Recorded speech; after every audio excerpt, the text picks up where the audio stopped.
자, 일단 조선 전기에 여기 지금 전기라는 말이 빠졌는데 조선 전기의 대외 관계라고 이해를 하시면 됩니다. 일단 조선 전기의 대외 관계의 크다란 이제 그 축을 좀 볼 텐데 4대 교린이라는 말이 나올 거거든요. 그 4대는 우리나라가 이렇게 좀 모시는 거고, 교린은 이웃과 교류하는데 이 이웃과 교류하는 경우에는 우리나라가 포지션이 우위에 있는 겁니다. 이따가 좀 얘기를 해드릴 텐데, 이 4대 관계를 체결했던 나라는 명이라는 나라고요. 교린 관계를 체결했던 나라는 여진과 일본과는 교린 관계예요. 여진, 일본이 이제 중요한데, 이 여진과 일본의 교린 관계는 화전양면책이라고 해서 일종의 이제 당근과 채찍을 병용한다 이렇게 생각하시면 돼요. 화는 화친하고 전은 싸우는 겁니다. 그러니까 평상시에는 친하게 지냈다가 또 저쪽에서 뭔가 이렇게 좀 무례한 일을 하거나 이런 짓을 하거나 이러면 또 때렸다가 이런 일을 반복해서 하는 걸 화전양면책이라고 하죠. 교린 정책을 한다라고 하는 것은 화전을 한다라고 하는 것은 화전을 하는 쪽이 위에 있는 거예요, 포지션이. 그죠? 그러니까 제가 여러분들한테 뭐 가끔씩 예를 들어서 자세가 왜 이래요? 이렇게 했다가 오늘 뭐 좋습니다. 뭐 이렇게 하는 거지. 여러분들이 저한테 오늘 왜 수업이 그따위야? 이렇게 하다가 자 오늘 수업 잘해 박수 한번 치자. 이건 좀 그렇죠. 아니 뭐 그렇게 하셔도 되긴 하는데 그건 좀 그렇잖아요, 그죠? 그래서 화전 양면책을 하는 쪽이 포지션이 좀 위에 있다. 그러니까 포지션상으로만 보면 명이 가장 위에 있고 그 다음에 우리 조선, 그 다음에 여진, 일본이 이렇게 밑에 있었다 이렇게 보시면 됩니다. 자, 명과의 관계에서부터 좀 보는데 건국 직후에는 태조 때 관계가 좀 불편해요. 왜 불편했느냐를 이제 살펴보면 되는 거야. 왜 불편했느냐? 표전문 사건이라는 게 일어나는데 이 표전문 사건은 이 표전문이라는 게 이제 외교 문서인데 정도전이 명에 보낸 표문의 언사가 불순하다고 명이 트집을 잡은 사건이에요. 그래서 명에서 정도전을 지목하여 압송을 강요했는데 이것 때문에 매우 불편한 관계가 되죠. 정도전은 우리나라의 그 뭐 재상인데 이 사람을 뭐 이렇게 압송하라는 게 말이 안 되죠. 국제적으로도 말이 안 되는 얘기고 정도전이 명예 보낸 그 표문의 언사가 불순하다고 했는데 이 불순한 정도가 자기네들이 트집을 잡기 위해서 불순한 거지 불순한 그런 언사를 정도전이가 하지 않았어요. 그러니까 예를 들어서 이런 거예요. 내가 이렇게 지나가는데 어떤 수험생이 선생님 안녕하세요. 선생님 식사하셨어요? 이렇게 물어봤어요. 그럼 내가 예, 식사해서 이러면 되는데 식사해서 였더니 뭐? 식사! 진지라고 해야지! 뭐 이런 거라고 보시면 돼요. 하여튼 좀 불편했기 때문에. 근데 왜 정도전을 싫어했느냐가 이제 밑에 나와요. 요동정보를 추진했죠. 이것 때문에 이제 눈에 가시 같았던 거야. 정도전이 요동정보를 위해 진법서, 진도도 만들고 그랬죠. 이 진법서가 진도였어요. 진도. 이것도 막 작성을 해서 실제로 군사 훈련도 시키고 이랬어요. 그 다음에 이제 종계 변무 문제인데 되게 웃긴 건데 이 종계라는 건 이제 그 족보가 이상하게 됐더라고요. 중국축 기록 대명회전이라는 책에 이성계가 이인임의 아들로 오기 잘못 기록되어 있었던 거예요. 이걸 바로잡는 문제를 이제 종계 변무 문제라고 했는데 이게 왜 말이 안 되냐면 이성계가 이인임을 제거하잖아요. 제가 이성계 정도전 이렇게 제거했잖아요. 근데 어떻게 이성계가 이인임 아들이에요? 폐륜이야? 그게 아니고 이건 명백한 명나라의 옥인데 일부러 이렇게 잘못 기록해 놓았을 가능성도 있다라고 주장하는 학자들이 있더라고요. 왜냐하면 이인임이 권문세족이잖아요. 권문세족은 친원 세력이란 말이야. 이 친원 세력의 아들 이성계가 왕이 된 게 명나라 입장에서는 매우 불편하겠죠. 이걸 트집 잡아서 또 조선을 압박하고 뭐 이러려고 일부러 잘못 기록했다라는 이야기도 있는데 이후에 어쨌든 간에 매우 불편한 관계가 진행이 돼요. 선조 때 이게 해결되는데 한참 있다가 해결되는 거죠. 그 다음에 이제 고명 금문 이게 다 맞물려 있는 거예요. 고명이라는 것은 임명장이고 금이는 이제 국세를 주는 건데 명나라가 국세를 줘야 이제 이게 왕이 되는 거거든요. 4대 관계니까 명에서 태조를 인정하지 않았어요. 이런 여러 가지 관계 때문에 이런 이유 때문에 그러다 보니까 계속 지연되고 그래서 공식적인 석상에서 명나라에게 문서를 보낼 때 조선 왕으로 보낸 게 아니고 고려 권지국사라는 호칭을 써서 보내기도 하고 그래요. 그 다음에 여진과의 관계 문제인데 이것도 명은과의 관계를 좀 불편하게 합니다. 명이 조선으로 넘어온 여진의 송환을 요구했는데 이거를 이제 조선이 거부한 거예요. 이게 무슨 사건이냐면 이제 이런 거예요. 간단하게 얘기하면 여기 이제 여진이 있고 여기 조선이 있는데 조선과 여진은 사이가 나쁠 이유가 없었어요. 왜냐면 태조 이성계의 부하들 중에도 여진족이 많았고 이제 명이 있는데 명과 이쪽은 사이가 항상 안 좋잖아요. 그러니까 명의 입장에선 조선이 사대 관계를 맺겠다고 했는데 지네가 여길 싫어하는데 왜 니네가 여길 좋아하냐 이거야. 그리고 여진이 이제 국경을 넘어서 좀 이렇게 노략질을 했는데 명이 추격을 했는데 여진족 애들이 일로 들어왔어. 그러니까 이제 송환을 해달라고 했는데 조선의 입장에서 이게 외교 문제인데 지네가 와서 잡아가면 모를까 우리가 왜 잡아서 송환을 해줘. 이제 이렇게 된 거야. 그러니까 이제 명은 매우 불쾌한 거지 이게. 자, 이런 명과의 불편한 관계. 자, 다시 한번 정리해 보죠. 다시 한번 정리해 봅시다. 처음에 표전문 사건이 있었고, 그 다음에 요동정벌 추진, 그 다음에 종계 변무 문제, 그 다음에 고명 금인 문제, 그 다음에 여진과의 관계 문제, 이런 것들로 인해서 명과 불편한 관계가 있었다. 근데 이것이 언제부터 정리가 되느냐? 태종 이후에 관계가 개선돼요. 왜? 제일 중요한 건 명나라가 가장 재수없게 생각했던 정도전을 누가 죽여요? 태종이 죽이잖아요. 그럼 명의 입장에서 보면 태종은 아주 착한 사람이죠. 친선 관계로 돌아섭니다. 그리고 이 사대 관계인데 이게 원칙적 사대 관계라는 게 뭐냐면 명의 구체적 내정 간섭이 없어요. 그러니까 실제 사대가 아니고 원칙만 사대 관계로 해놓고 실제로는 자주적이고 독립적 국가 형태로서 지냈다라는 거예요.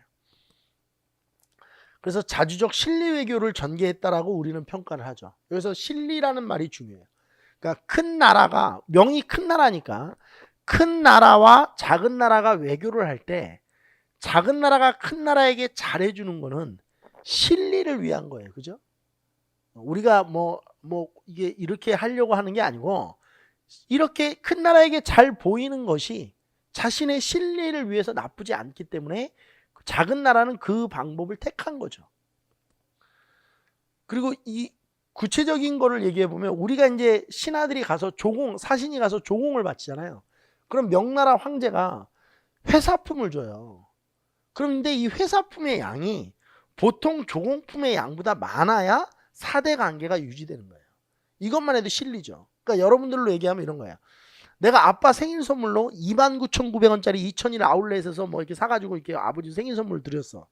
근데 아버님이 이거 보시고 감동받았어. 그래서 아들 휴대폰 바꿔줬어. 뭐 이런 거야. 그잖아. 이게 하는 거지. 아버지, 어머니 생일 잘 챙겨. 어? 아버지 말고. 아빠 생일은 안 챙겨. 아빠도 사람이야. 기분 나쁜 건 나쁜 거야. 어? 아빠 생일 축하해 말도 안 하고 싹 지나가고 지 생일날 무슨 D-5일 D-4 아빠 뭐 사줄 거야? 그럼 그냥 아빠도 사람이라고. 왕권 안정을 위해서도 이게 되게 중요해요. 왜냐면 자 이런 거거든요. 이제 명나라 황제가 인정해 준 사람이 되죠. 그러면 쿠데타나 이런 게 일어나도 이게 있을 수가 없는 일이에요. 그리고 다른 나라가 쳐들어와도 명나라가 지켜주기 때문에 이게 굉장히 좀 튼튼해지죠. 이 권력이. 명으로부터 왕위를 인정받았다라는 개념. 그 다음에 국제적 지위도 이게 이제 확보를 받게 돼요. 그러니까 실제로 임진왜란 때 일본이 우리 치니까 명나라가 도와준 거예요. 이런 4대 관계 때문에.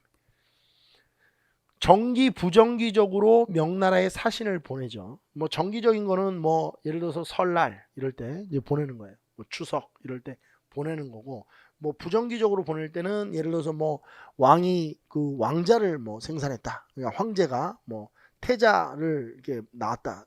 태자를 생산했다. 이러면 가서 또 인사도 드리고, 뭐 예를 들어서 황후가 예를 들어서 그러니까 황후가 아니죠. 황제의 엄마가 뭐 예를 들어서 환갑이다. 그럼 또 인사드리러 가고 뭐 이런 게 이제 부정기적으로 가는 거예요. 사신을 통한 무역도 전개합니다. 이걸 이제 사행 무역이라고 하는데 사신이 갈 때 조공품을 가지고 가는 거예요. 그리고 이제 필요한 물건을 받아오고 이러는 거죠. 한번 무역을 좀 보죠. 이건 이제 경제사에서 다루는데 저는 그냥 여기서 다룹니다. 조공품인데요. 우리가 바치는 거죠. 토산물. 그러니까 이게 조공이에요. 그러니까 공납 기억나죠? 공납. 공납. 그러니까 나라와 나라끼리 특산물을 주는 걸 공납이라고, 조공이라고 하는 거예요.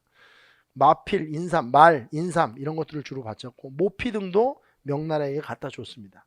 그리고 이제 우리가 필요한 걸 가져왔죠. 이걸 이제 회사품이라고 합니다. 서적, 서적, 그다음에 약재, 그다음에 문방구 이런 것들을 우리가 이제 가지고 왔다. 근데 우리가 이제 필요한 거는 대부분 이제 양반들의 수요품이고 이들이 이제 필요한 거는 우리가 이제 갖다 주는 거죠. 자, 16세기가 되면 사림집권 후에 지나친 존화주의로 빠지게 된다. 왜? 사림은 온리 성리학자다. 성리학자들은 기본적으로 중화 사상을 가지고 있다. 우리 제가 뭐 쓰지 말라 그랬죠. 중화 요리 이런 말 쓰면 안 된다고 그랬죠. 중국 요리 이래야 돼. 중화 요리가 되면 세상의 중심이 되는 요리 이런 뜻이에요. 세상의 중심은 김치찌개죠. 그렇죠? 짜장면이 아니야. 탕수육이 아니고 김치찌개가 중화 요리죠. 우리한테는 중국 요리집 이렇게 얘기해야 돼요. 근데 존화라고 하는 것은 중심이다 이런 뜻이기 때문에 존화주의로 인해 지나친 친명 정책으로 빠지게 된다. 그러니까 사림이 집권하는 선조 때부터는 아주 지나친 존화주의가 되죠. 물론 그 전에도 존화주의적이었어요. 뭐 태종 이후에는 대부분 다 중국을 이렇게 받들어 모시는 상황이었죠. 태종의 아들이 세종이잖아요. 그 천문에 보면 한석규가 얘기하잖아요. 도대체 당신들은 중국 명나라시나요? 조선의시나요? 이게 그 얘기야. 광해에서도 그 얘기 나오잖아요. 부끄러운 줄 아시오. 부끄러운 줄 아시오. 명나라 그게 뭐 하는 짓이야. 부끄러운 줄 알아야지. 응? 일본이 잘 나갈 때는 일장기 흔들고 미국이 잘 나가면 성조기 흔들고 껍빛단리. 자, 그 다음에 여진과의 관계를 좀 보겠습니다. 일단 여진과의 관계는 회유책부터 좀 보는데요. 여진족의 귀순을 장려했어요. 물론 이제 귀순을 다 장려한 건 아니고 여진족이 이제 작은 부족 단위로 나눠져 있었는데 이제 부족장들이 귀순을 한다. 그럼 이제 부족원들을 다 몰고 오는 거잖아요. 이제 그렇게 되면 이제 뭐 이렇게 주는 거야. 뭐 귀순시 관직도 주고, 그다음에 그 지역을 통치할 수 있도록 관직도 주고, 토지도 주고, 그다음에 주택도 주고, 그리고 이제 그 딸려 있는 이제 식구들이나 그 이제 백성들은 이제 농사를 지면서 이제 살 수 있게 해주는 거죠. 그 다음에 한성의 북평관이라는 걸 만들어서 여진족 사신이 묵을 수 있도록 해줘. 숙소죠. 북평관. 이건 이제 숙소예요. 국경무역을 이제 진행을 했어요. 국경무역. 조공무역도 허용했고, 이 국경무역, 조공무역은 태종 때 경원무역소, 경성무역소가 만들어지는데, 그건 제가 그림으로 좀 보여드릴게요. 이따가. 자, 그 다음에 이 지금 사신유숙소가 나왔는데, 이 사신유숙소를 비교하는 문제들이 종종 출제가 되기 때문에, 요 유숙소를 정리를 지금 해봅시다. 북평관이 나왔으니까. 태평관은 조선에 있었던 명나라 사신의 유숙소예요. 그러니까 명나라 사신이 왔을 때 묵는 숙소. 이걸 태평관이라고 합니다. 태평관. 그 다음에 동평관은 조선에 있었던 일본의 유숙소. 그러니까 일본 사신이 왔을 때 묵는 유숙소가 동평관이에요. 북평관은 아까 전에 했었던 거고요. 조선에 있었던 여진의 유숙소다. 이렇게 보시면 돼요. 이게 이제 바꿔져서 나와요. 뭐 태평관이 여진의 유숙소다 이렇게 나오니까 시험 문제에서 고를 수 있도록 좀 해주셔야 됩니다. 자, 무역소가 설치되는데 이게 이제 일종의 회유책과 관련돼 있는 거예요. 다 태종 때 경원, 경성에 무역소를 두고 무역을 허용했다라고 돼 있는데 거기 밑에 하단에 보시면 지도가 있는데 그 지도에 보면 경원, 경성이 표기돼 있거든요. 우리는 좀 지도를 그릴 거예요. 옆에다. 여기 그 밑에 사군 육진 지도인데 경원과 경성이 어디에 있냐면 경원이 맨 위쪽에 있고 경성이 요 아래쪽에 있어요. 그러니까 경성이 여기에 있고 경원이 이쪽에 있어요. 그러니까 여기가 이제 경원이고 여기가 경성이에요. 그리세요. 여기에 무역소를 설치했다는 거거든요. 무역소를 설치했다는 거는 여기서 이제 여진족들이 와서 무역을 할 수 있도록 허락해 준 거예요. 이 설치된 시기가 태종 때라는 거죠. 지금 여기서 태종 때 경원 경성에 무역소를 두고 무역을 허용했다. 일종의 회유책입니다. 자, 그러면 여진과 교류했던 품목을 좀 한번 보죠. 여진은 우리에게 마필, 말을 주는 거고요. 해동청, 이게 이제 매예요, 매. 근데 이 매가 원래 고려시대 때는 우리나라께 되게 유명했는데 이게 시간이 지나면서 뭐 여진족의 이 매들이 굉장히 좀 좋았다 그래요. 그 다음에 산삼도 여진이 많았어요. 이건 이제 특산품이죠, 진짜 여진에. 그 다음에 면, 지금은 산삼이 우리께 더 좋아요. 그 다음에 면, 그 다음에 면, 그 다음에 종이, 이런 것들이 이제 여진족에게 넘어간 겁니다. 염장식품들, 된장, 뭐 이런 거 있잖아, 간장, 이런 것들, 이런 식품들이 여진족에게 넘어갔다, 이렇게 보시면 돼요. 뭐 이렇게 해서 회유책을 끝내면 되고요. 중요한 거, 여진과의 관계에서 중요한 건 회유책이 잘 안 나와요. 이 바로 강경책입니다. 이제 우리가 배우게 될 사군 육진과 관련되어 있는 거거든요. 이게 이제 세종 때인데 강경책부터 볼게요. 자, 일단 태조 때부터 한번 들어가 봅시다. 태조 때 여진과 태조의 부하들 중에는 여진족도 있었다고 그랬죠. 근데 이 여진이 부족 단위로 나눠져 있기 때문에 이 태조의 그 부하가 된 부족들은 태조와 관계가 정말 좋았는데 또 이 부족들끼리 갈등이 있거든요. 그러면 이 태조가 데리고 있는 이 부족장과 사이가 안 좋은 부족은 실제로 태조도 적이 되죠. 그래서 태조 때 두만강 지역을 본격적으로 개척하기 시작해요. 그 여진족을 데리고 여진족을 개척한 거죠. 세종 때가 되면 사군, 오른쪽에 지도 보일 겁니다. 사군 육진이 개척이 됩니다. 사군 육진. 최윤덕 장군이 사군을 개척하고요. 김종서 장군이 육진을 개척하는데 지도에 보면 여기 여연, 우에, 자성, 무창, 여기가 사군 지역이에요. 그러니까 4개의 군사 기지가 설치됐다, 이렇게 보시면 돼요. 그 다음에 여기 보면 온성, 경원, 종성, 회령, 경부령, 여기가 육진이 설치된 곳이에요.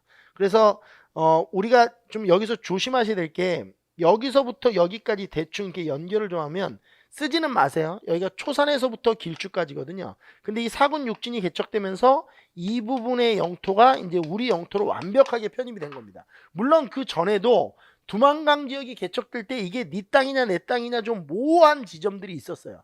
근데 세종 때 이게 완전히 종식이 된 거죠. 국경선이 완전히 이제 이쪽으로 정해진 거예요. 그래서 여기 지도에다 뭘 그리셔야 되냐면, 여기가 압록강이잖아요. 우리나라에서 제일 긴 강이라고 제가 얘기하죠. 여기까지가 압록강이에요. 여기까지가.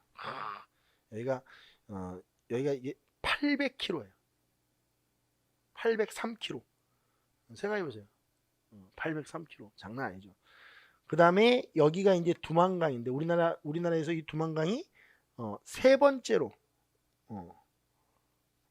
두 번째로 긴 강이에요. 그러니까 우리나라의 긴 강이 요거 2개가 다 이 위쪽에 있는 거죠. 이쪽이 압록강, 이쪽이 두만강. 두만강이 500km가 조금 넘을 거예요. 여기 한번 보세요. 압록강과 두만강을 경계로 한 우리의 국경선. 지금 현재의 국경선이죠. 자, 밑에다 좀 쓰실래요? 위에다. 여러분들 위에다 쓰셔야 될 것 같아요. 오른쪽 공간이 없으니까. 현재의 국경선이 확정됐다. 여기 지도에다 좀 쓰고 갈게요. 현재의 국경선이 확정됐다. 원래 공민왕 때 초산에서부터 길주까지였는데 압록강에서 두만강으로 연결되는 현재의 국경선이 바로 세종 때 확정되었다. 이게 이제 첫 번째예요. 사군 육진 개척과 관련해서 시험 문제 나오는 거. 현재의 국경선 확정. 그리고 이제 그대로 한번 가볼게요. 자, 그럼 여기가 빗금친 땅이 우리 땅이 됐어요. 근데 여기가 지금 군사 기지들이 이렇게 설치돼 있죠. 물론 이제 세조 때 뭐 다시 사군이 없어서 뭐 폐사군이 되고 그러는데 그것까지는 몰라도 돼요. 안 나오니까. 자, 여기가 이제 우리 땅이 됐어요. 그러면 여기가 군사적으로도 굉장히 중요한 지역이니까 여기에 이게 삼수갑산도 여기 있구나. 설명 안 할게. 근데 여기에 사군이 있고 여기에 육진이 있으니까 여기에 이제 군사들을 많이 배치시켜야 되는데 우리나라는 기본적으로 농병일치였다고. 이 지역의 농민들을 이 지역의 병사로 만들었는데 이 지역에 살고 있는 우리나라 농민들의 숫자가 적었을 거 아니에요. 그래서 삼남 지방민들을 경상, 전라, 충청 그 농민들을 이쪽으로 옮겨요. 지도에다 그리세요. 이렇게. 그래서 옮길사 백성민, 이걸 3인 정책이라고 해요. 이해되셨죠? 그러니까 사군 육진과 관련돼서 나오는 걸 지도에다 다 써놓단 말이야. 그 다음에 여기에 이제 병사들이 만들어졌는데 문제는 뭐냐면 여기에 이제 지방관을 파견해야 군 지휘관이 만들어지잖아요. 근데 군 지휘관을 상피제에 의해서 연고지 파견 금지로 파견을 시키면 여기 있는 농민들도 이 지역을 잘 모르는 사람들이고 군인들도 지휘관도 이 지역을 잘 모르는 사람이면 안 되니까 우리 아까 전에 여진족을 회유하는 과정에서 귀순을 받아들인 여진 부족장들이 있죠. 그 사람들을 유능한 사람들을 이미 귀순을 했으니까 귀화한 사람들이니까 그 사람들을 관리로 앉혀요. 이거를 이 지역 사람들을 여진족이에요. 대부분 이 지역 사람들을 관리로 앉힌다고 해서 이걸 토관제도라고 해요. 토관제도는 두 가지 의도가 있어요. 군사력을 강화시킬 의도도 있고, 왜? 이 지역을 잘 숙지하고 있는 여진족 그 관리를 앉히는 거거든요. 여진족을 관리로. 그 다음에 또 하나는 여진족을 회유하는 목적도 있죠. 이렇게 되면 또 여진족이 관직을 받고 뭔가 이렇게 지휘권을 갖고 이러면 열심히 또 우리를 도와줄 거 아니에요. 한번 봅시다. 사실 이거 현재의 국경선악전과 3인정책 토관제도만 알면 사군 육지는 더 하면 안 돼요. 이게 더 하면 머리만 아프거든요.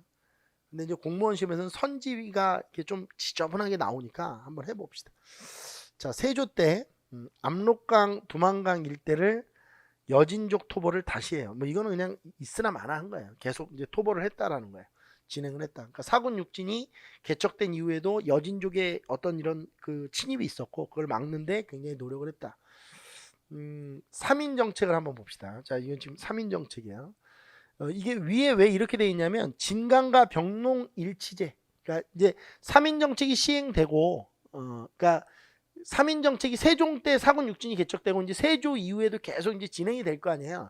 그때 이제 이 지역을 어떻게 방어할까 고민을 하다 보면 진관, 물론 이제 진관은 세조가 만든 건데 이 지역은 진관이 진행 중이었거든요. 벌써 진관과 병농일치제에 입각해서 3인 정책이 필요했다는 거예요. 왜? 이 지역에 있는 농민들이 이 지역을 방어해야 되는 체제가 필요했기 때문에 삼남 지방민들을 옮길 수밖에 없었다.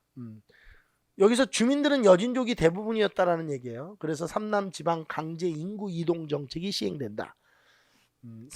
여기서 삼남이라는 건 경상, 전라, 충청 지역민들을 얘기합니다. 이걸 통해서 이제 국토의 균형 발전을 이루려고 노력했다. 이건 이제 역사학자들이 붙인 역사적 의의죠.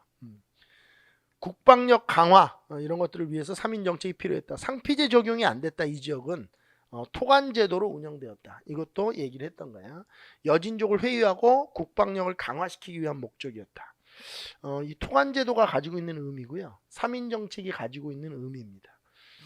그 다음에 이주한 노비를 양민화 시켜주기도 했어요. 이게 무슨 얘기냐면 이쪽으로 가라 그러면 이쪽을 가서 살아라 그러면 이 빗금친 지역에 가서 살아라 그러면 누가 가서 살겠어요. 그렇죠?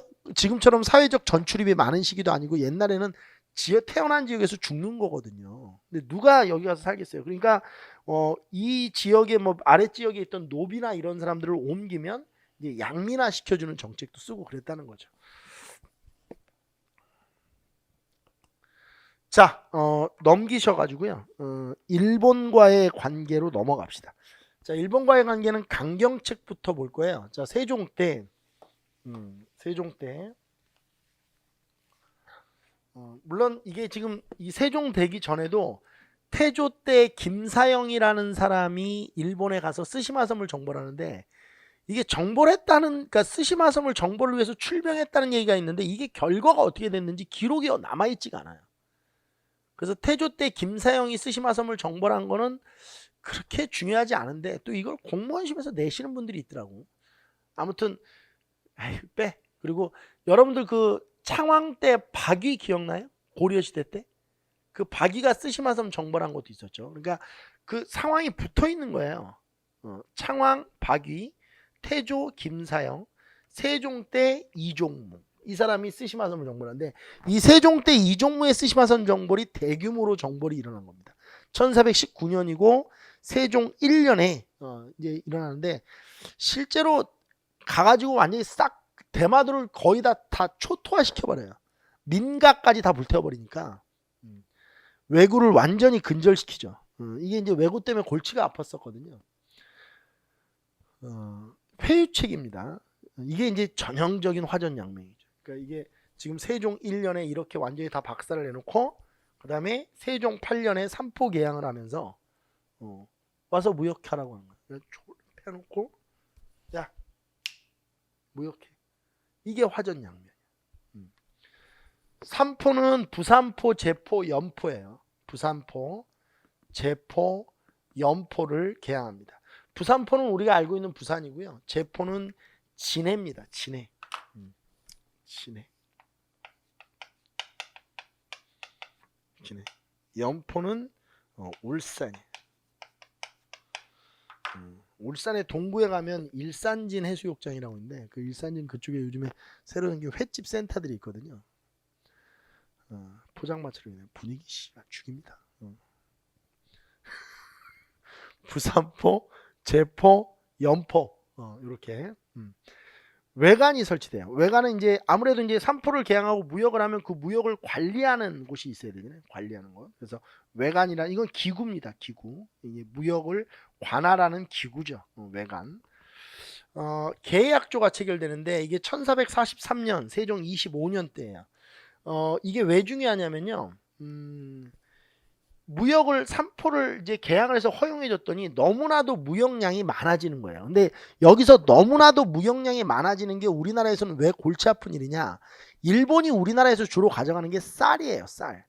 근데 쌀이 너무 많이 빠져나가니까 우리나라가 또 식량 사정이 썩 좋은 나라가 아니거든요. 그러니까 이제 문제가 생겨서 무역량 제한 조치를 취해요. 무역량이 너무 많아져서 제한하는 조치를 취해요. 이것 때문에 이제 일본이 나중에 땡깡을 부리고 지랄을 떨고 그럽니다. 세견선 50척. 자, 세견선 50척이라는 거는 1년에 왕래할 수 있는 선박을 50척으로 제한해 놓는 거예요. 그리고 이제 세사미두라는 게 있는데 이게 이제 세금처럼 쌀과 밀을, 그러니까 쌀과 콩을 이제 주는 거거든요. 누구한테 주면 대마도주에게 주는 거야. 이걸 이제 수험생들이 이해를 잘 못하죠. 대마도주에게 이걸 왜 주냐면 우리 아까 전에 우리가 조공을 바치면 명나라가 회사품을 주죠. 이 회사품을 우리는 별도로 주는 게 아니고 이런 식으로 대마도주에게 내려주는 거예요.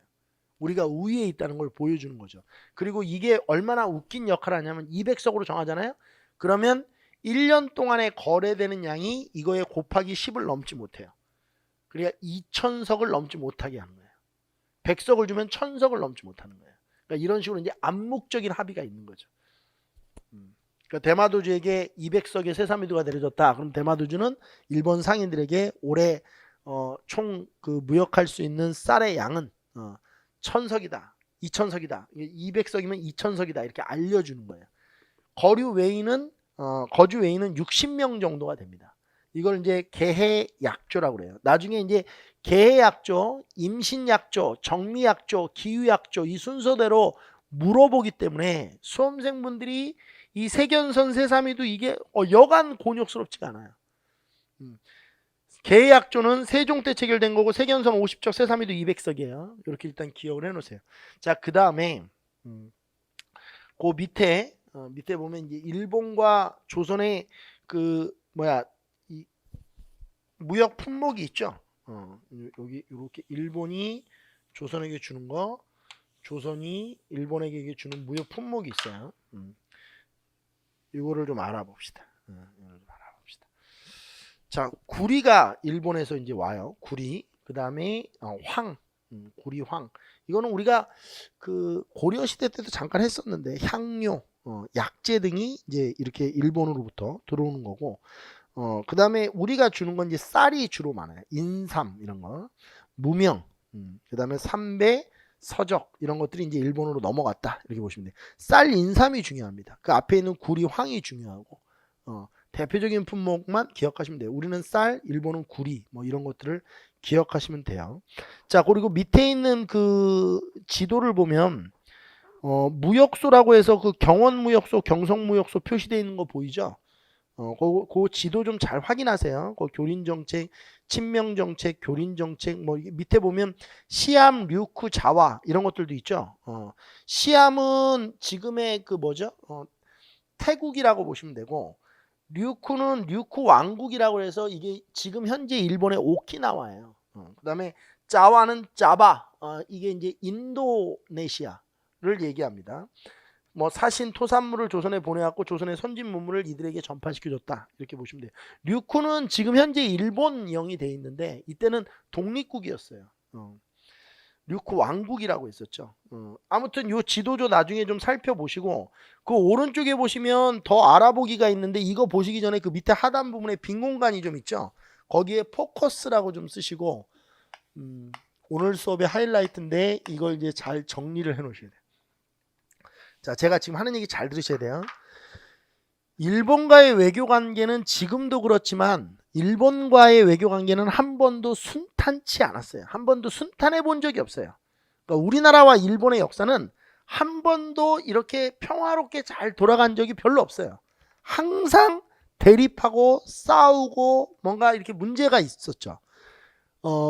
이 포커스에서 정리할 게 뭐냐면, 조선 후기가 되면 최고 정무기구의 역할을 비변사라는 기구가 해요. 무슨 기구라고요? 비변사. 이 비변사라는 기구에 대해서 알아볼 텐데, 이 비변사라는 기구가 왜 갑자기 일본과의 외교 관계에서 툭 튀어져 나오느냐? 일본과의 외교 관계 때문에 이 비변사가 설치되고, 이 비변사가 계속 확대, 기능이 강화돼요. 그러면서 조선 후기의 최고 정무기구가 돼요. 의정부를 유명무실화시키는 기구거든요. 자, 비변사라고. 일단 하나씩 봅시다. 비변이라고 하는 거는 좀 냄새 나죠? 거꾸로 하면 변비니까, 그죠? 변비. 이 비자가 막을 비자예요. 변이 똥변이면 똥을 막는 거, 이게 변비죠. 근데 이 변은 여기서 똥변이 아니고요. 이거는 변두리 변자입니다. 그러면 변두리 방어 기구예요. 비변이라는 것은 변두리 방어. 이 산은 이제 읍사니까 이제 기구를 얘기해요. 그럼 변두리 방어를 위해서 만들어진 건데 이게 어떤 기구인지 한번 봅시다. 자, 우리나라에서 보통 변두리라고 하는 것은, 우리나라 역사에서 보통 변두리다라고 하는 것은 여기와 여기를 변두리라고 해요. 그래서 이 변두리는 여진과 일본을 막기 위한 방어예요. 근데 왜 여진은 비변사와 그렇게 큰 관계가 없느냐? 여진족이 쳐들어왔을 때는 비변사의 역할이 크게 이렇게 부각된 적이 없어요. 근데 맨 처음에 만들어질 때도 사실 일본 때문에 만들어진 건데 말은 비변사라고 한 거거든요. 자, 그럼 어떻게 만들어지느냐? 자, 여기 보세요.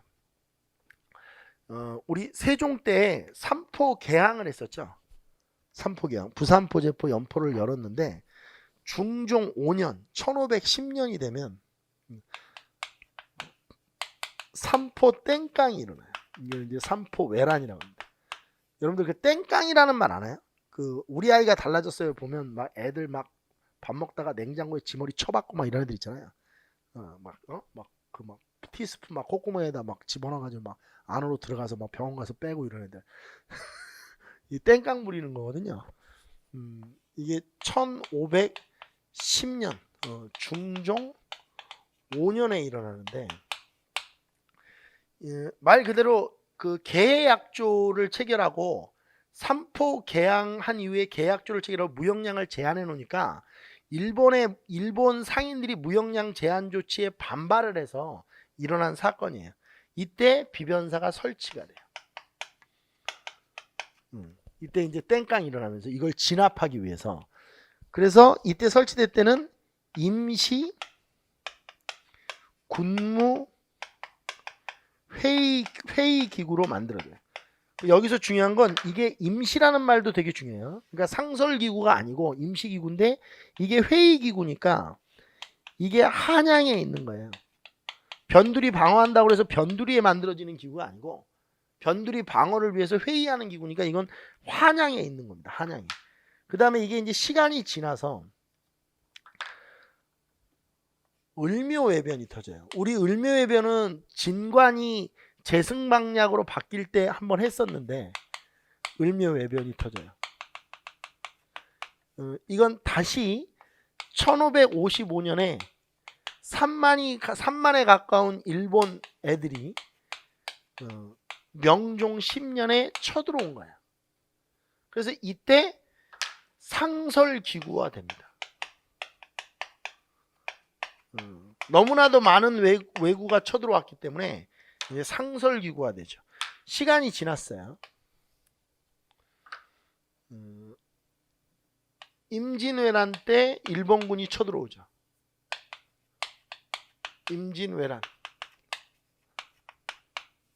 이게 1592년이고 이게 선조 25년이에요. 이때 비변사는 명실상부 최고 국가회의기구로 발전합니다. 왜냐하면 이게 이제 한번 볼게요. 국가 최고회의기구로 발전하는데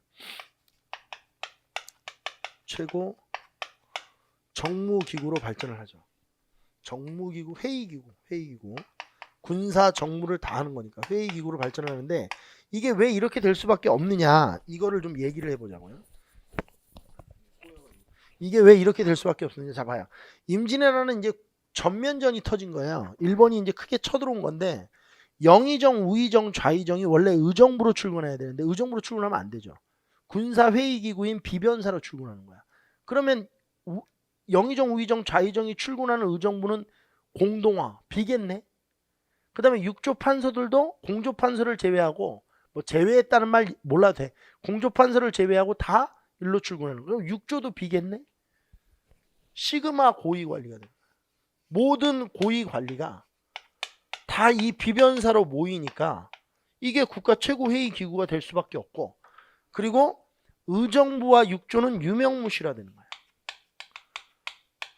이름만 있고 비변사의 기능이 다 이관되는 거지. 육조의 유명무실화가 일어나고 왕권은 왕권대로 약화돼요. 왜냐면 비변사에는 모든 고위관리가 다 모여있으니까 여기서 결정이 되면 왕이 어떻게 할 수가 없어. 따라갈 수밖에 없는 거야. 모든 고위관리가 그러다고 하는 거니까 왕권이 점차적으로 비변사에 의해서 약화가 되죠. 자, 그리고 시간이 지나서 19세기가 되면 이제 시간이 한참 지난 거죠. 근데 이 이후에 임진왜란 이후에 정묘호란, 병자호란과 같은 큰 전쟁이 연속적으로 인조 때 터지거든요. 이러니까 비변사의 기능이 계속 강화돼요. 그러다가 이제 19세기가 되면 세도 정치가 시작이 되는데 세도 정치는 말 그대로 외척이 이제 정치를 다시 하는 건데 안동 김씨, 뭐 풍양 조씨, 안동 김씨가 정권을 다 장악을 하는 거거든요. 그러다 보니까 시그마 고위관리가 한 가문이에요. 그러니까 이 비변사라는 회의가 한 가문의 어떤 회의 기구가 되면서 세도 정치의 핵심 기구가 돼요. 왜? 모든 고위 관리를 안동 김씨가 하잖아요. 세도 정치의 핵심 기구가 됩니다. 이것을 19세기 말에 막으려고 했던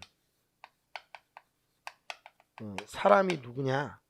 바로 19세기 말도 아니죠. 19세기 19세기 후반이라고 합시다. 그냥 19세기 후반에 막으려고 19세기 후반은 아닌데 이렇게 말은 아니니까 그렇죠? 19세기 말은 아니고 후반이라면 중반 이후니까 19세기 후반부터 막으려고 했던 사람이 누구냐면 흥선대원. 이게 흥선대원군의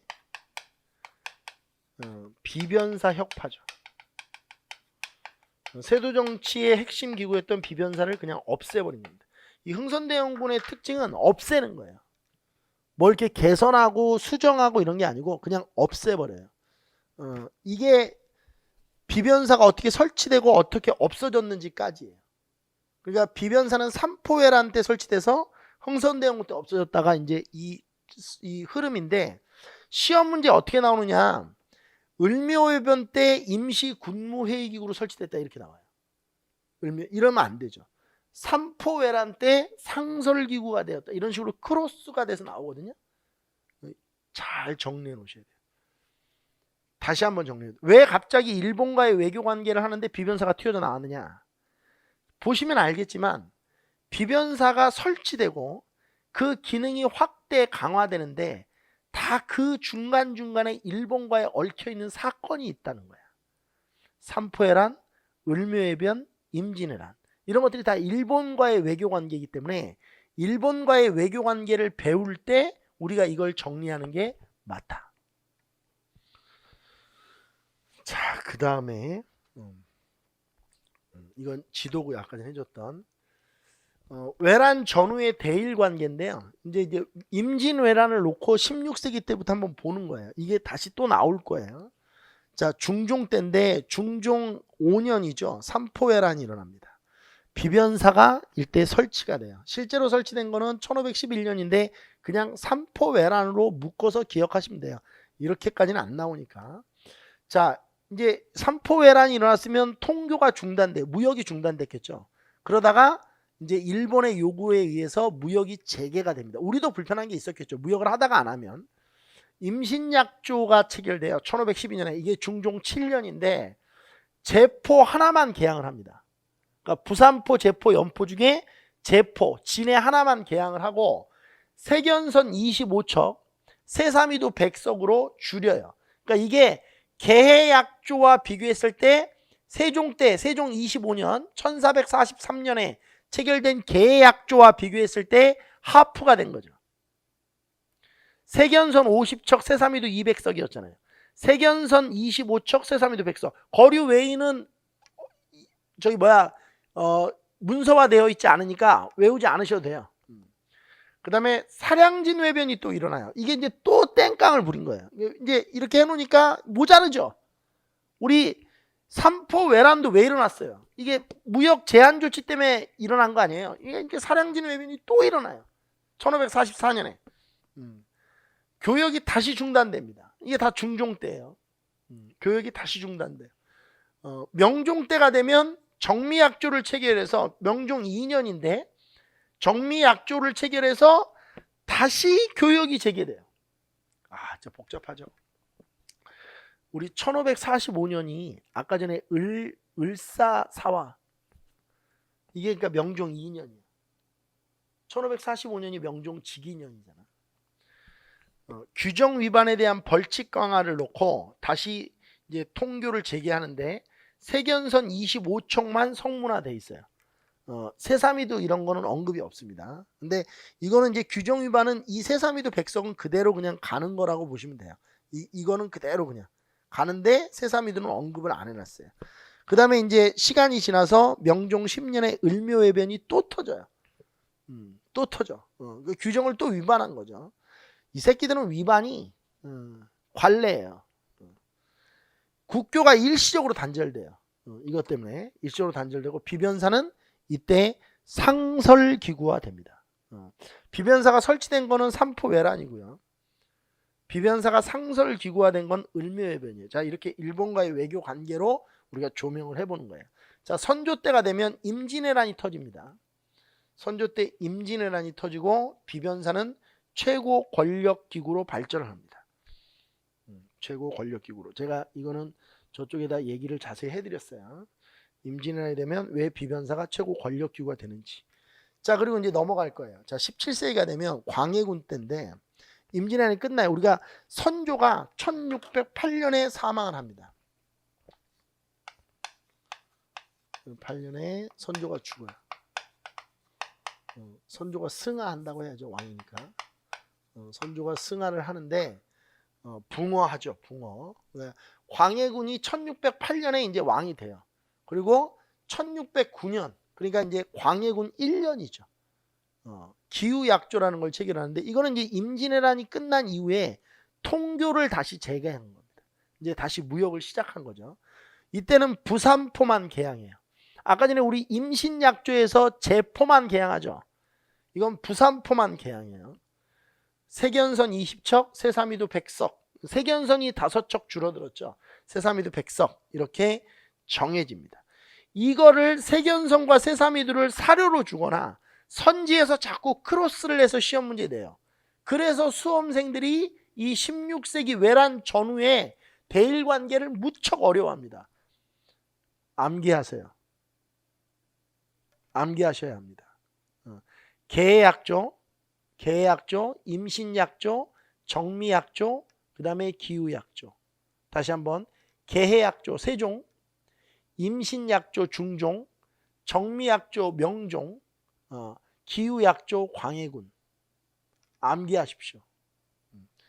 자, 오늘 조선 전기의 대외관계 외란 전까지 여기까지 수업을 하고 마치겠습니다. 다음 시간에 외란사, 임진외란사부터 시작을 해서 수업을 이어가도록 하겠습니다. 수업 들으시느라고 고생하셨습니다. 여기까지 하겠습니다.